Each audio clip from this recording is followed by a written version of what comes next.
Welcome, good people. Well, things are heating up with this trial with our president chiming in. Yes, during a press conference, Donald J. Trump was asked if he might consider giving Diddy a presidential pardon, and our commander-in-chief had this to say. Diddy was a good friend of yours back then. He has since found himself in some very serious legal trouble. Yeah, that's true. Would you ever consider pardoning him? Well, nobody's asked. You had to be the one to ask, Peter, but nobody's asked. But I know people are thinking about it. I know they're thinking about it. I think some people have been very close to asking. First of all, I'd look at what's happening, and I haven't been watching it too closely, although it's certainly getting a lot of coverage. I haven't spoken to him in years. He used to really like me a lot, but I think when I ran for politics, that relationship busted up.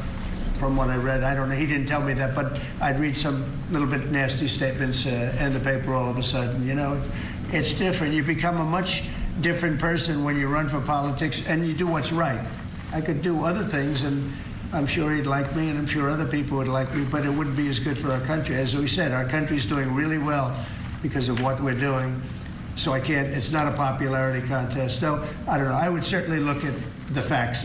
If I think somebody was mistreated, whether they like me or don't like me, it wouldn't have any impact on me. So you heard that Donald J. Trump himself has not clearly ruled this out. Now, Diddy and Trump go back. They were buddies back in the day, rolling around to premieres and even one of Madonna's fundraisers. You see Diddy, this is way back in the day. Diddy was young. He knew Ivanka Trump, Trump's previous wife, as well as his new wife. I mean, they're both New Yorkers. They have hung out. They have done the town together. That's one thing I always noticed about Trump back in the day. He was on the scene. He was a socialite. He was an it guy. And y'all know, y'all watch The Apprentice. This Trump that we got right now. Trump, what is really going on? And that's not the issue today. A lot of people were friends with Trump. Not only has our commander-in-chief chimed in on this issue, but Suge Knight, formerly of Death Row Records. It might surprise y'all to know, even though he and Diddy were arch enemies, I thought they were still arch enemies. Suge Knight said he doesn't think that Diddy should do any time for these charges that he's facing in front of this grand jury. Surprise, surprise. He had this to say during an interview with Piers Morgan. But at the end of the day, there's no way Puffy should go to prison for the rest of his life. He should have. Go ahead. I was going to say, Suge, you talked about Capricorn Clark, that he beat her very badly. He beat Cassie Ventura very badly. He was clearly very violent towards women. That's not a nice man, somebody who does that, clearly. But what you're saying is you don't. My point is this. I didn't mean to cut you off, but it's like this.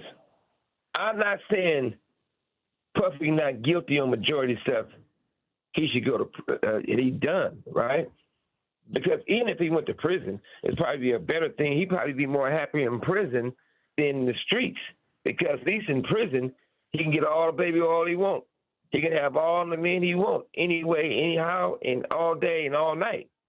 But what I'm trying to say is that some of the things, the charges is not true. But I know they're not going to let Puffy go to prison. You know Puffy not going to go to prison. They been knew that Puffy was beating these women. They been knew what Puffy was doing with these men. Now, you may have noticed that Suge Knight mentioned Capricorn Clark, who we've heard from giving testimony in this case. Yet another one of Diddy's ex-assistants. Suge Knight kind of infers that Capricorn Clark is lying. Actually, he said it straight out. She's telling lies.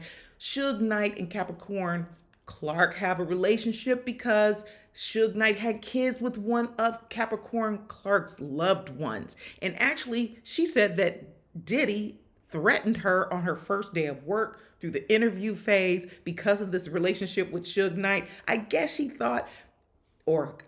Diddy thought that she might be trying to spy. I don't know how you ever get hired if that was a real threat. And these are the things that the defense has brought up. Was he really serious when he said this? Because people are dramatic in life and they say way out things. Suge Knight talks about a physical altercation between Diddy and Capricorn Clark that was brutal. And Capricorn Clark didn't express nothing on that level in court. That seems like something that should have come out in testimony. But here we are again, things that the defense they'll test the validity of it. They'll ask the jury to think, is this really testimony that you can believe in? Do you find these witnesses credible? They're going to drag them. They're getting into the phase where they're starting to drag the witnesses.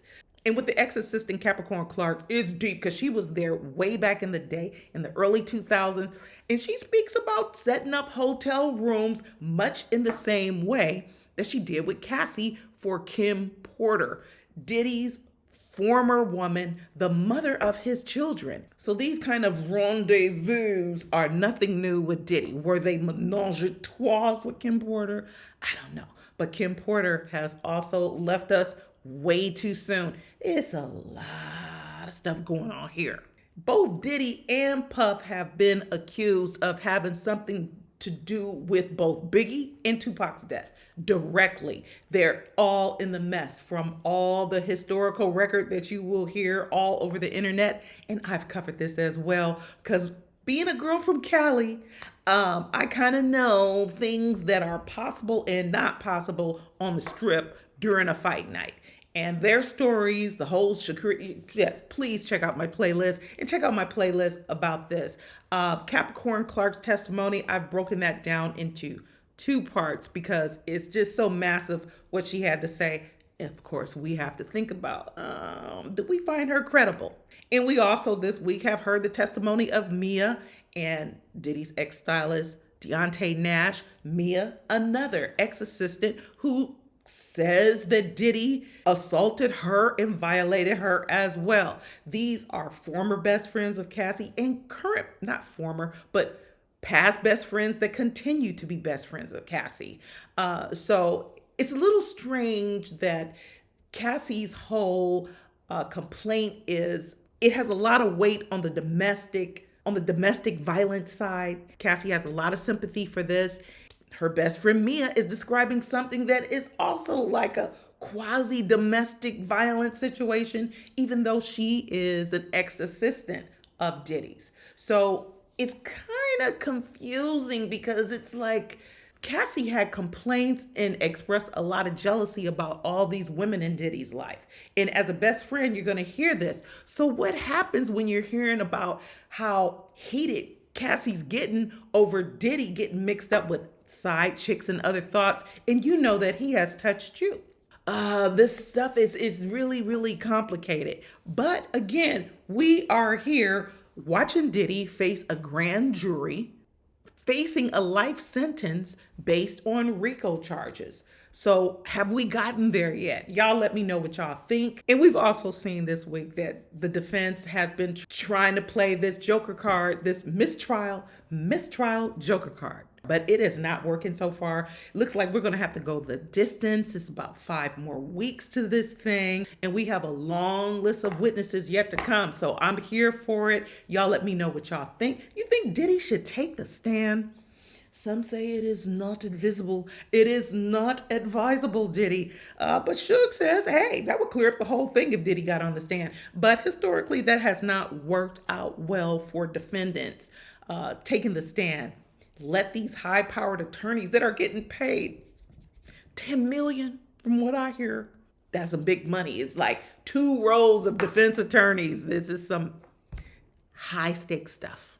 And be sure to like and subscribe so you catch me when I go live and cover these upcoming witnesses. We'll break it down together because this stuff got to be broken down. We're talking about a man's whole life getting locked up here. But yes, Diddy is a scoundrel. But should he be serving life, y'all? Life. Clank, clank. We still have weeks to go with this trial. Trump can play that Trump card if he so chooses. We might just have to wait and see.